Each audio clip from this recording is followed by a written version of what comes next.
Welcome back to Jurassic Park Minute. Jurassic Park Minute is the fan podcast that chronicles and overanalyzes the classic 1993 film Jurassic Park minute by minute. I'm Kyle. I'm Brady. And we're here to bring you minute number 12 of Jurassic Park today. Brady, how are you doing on a Wednesday? Doing good, man. Halfway through the week. Yeah, halfway through the week. That's right. And almost to the very end of our other podcast, Ghostbusters Minute. So That's true. If you're a fan of Ghostbusters and you like what we're doing here on Jurassic Park Minute, you might want to check that show out. I think we're on minute number 88 today, or 85, Something 86, like that. 87, something like Yeah. that. Anyway, it's lost getting count. close to an end, folks. And it's been a real fun time over there. It's a little bit different from what we do here in Jurassic Park Minute, but if you like what we do here, you might like Ghostbusters Minute. That's true. Yeah.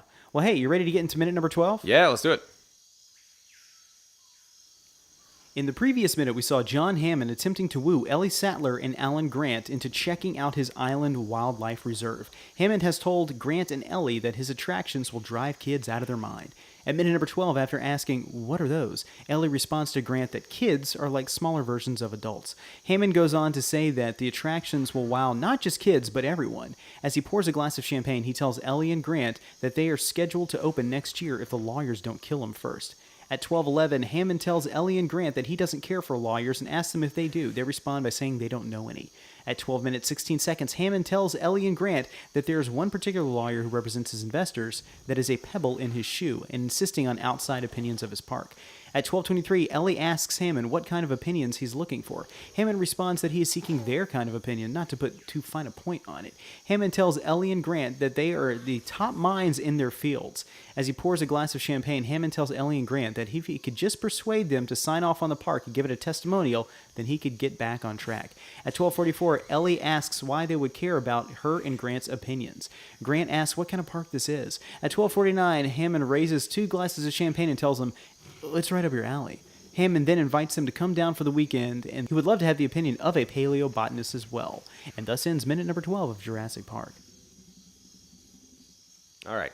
So, kind of like yesterday, I don't really have a whole lot of notes on this specific scene, but like yesterday, we did kind of get into the background of Hammond's, the company that he was using to sort of facilitate everything for Jurassic Park, and that was called InGen. Yeah. Well, so after the events of the first movie, obviously everything is just blown to hell. Jurassic Park, Isla Nublar, is just sort of abandoned. The whole idea of the theme park.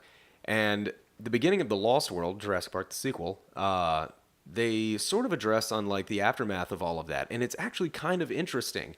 Initially, in the book anyway, the antagonist was going to be Dodson. And in the movie, for whatever reason, they changed that to be Hammond's nephew, a guy named Peter Ludlow.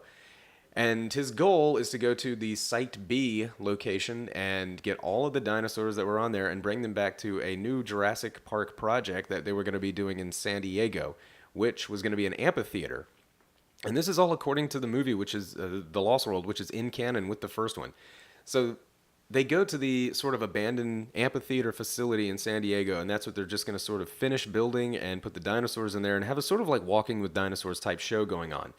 So, my question is, doesn't anybody know what that abandoned amphitheater standing in San Diego is when John Hammond and InGen are starting up this secret project? Does somebody put it together and say, like, this Hammond guy that we're investing in had this amphitheater project going on, and maybe that information included dinosaurs? I don't know.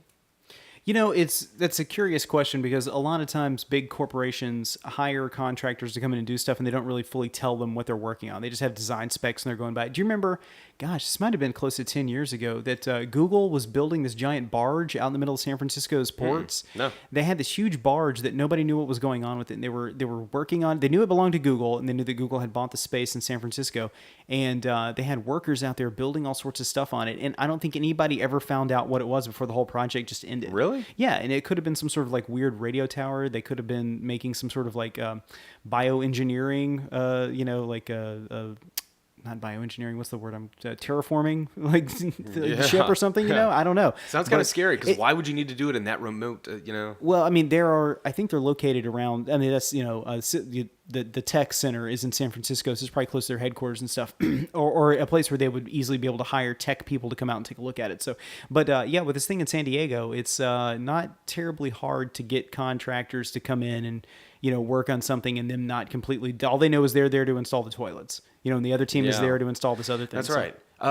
Okay, so the way off topic, I think it was called the Castle of Death or whatever, that H.H. Holmes, the notorious American serial killer way back in the day, built this like I don't know, city block size building that would have all kinds of like trap doors and stuff like that, and he'd have these people come in and then murder him in all these horrendous ways. But he got away with like having staircases that led to nowhere just to confuse his victims and everything by hiring different contractors to come in with his own plans that he would break up and have redesigned all the time. So I guess it's something kind of similar to that. Like when you're trying to keep a secret on a project, you like that would have been a good project to keep a secret on.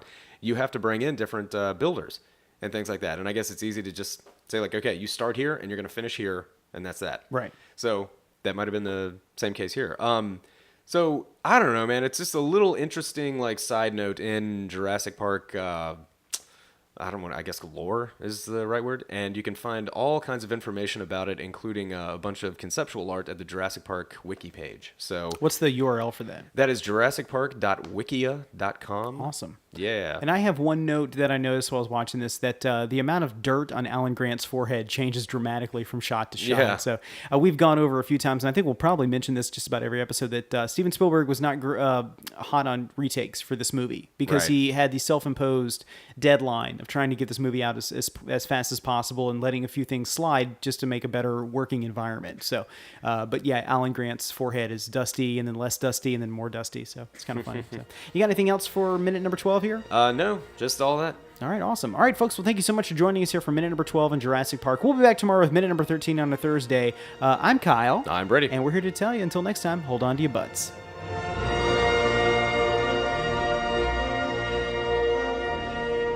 Jurassic Park Minute is a fan-supported podcast. If you like the podcast, then leave us a review on iTunes. You can contact us at JurassicParkMinute@gmail.com and visit us online at JurassicParkMinute.com, Facebook.com/JurassicParkMinute, and Twitter.com/JurassicMinute.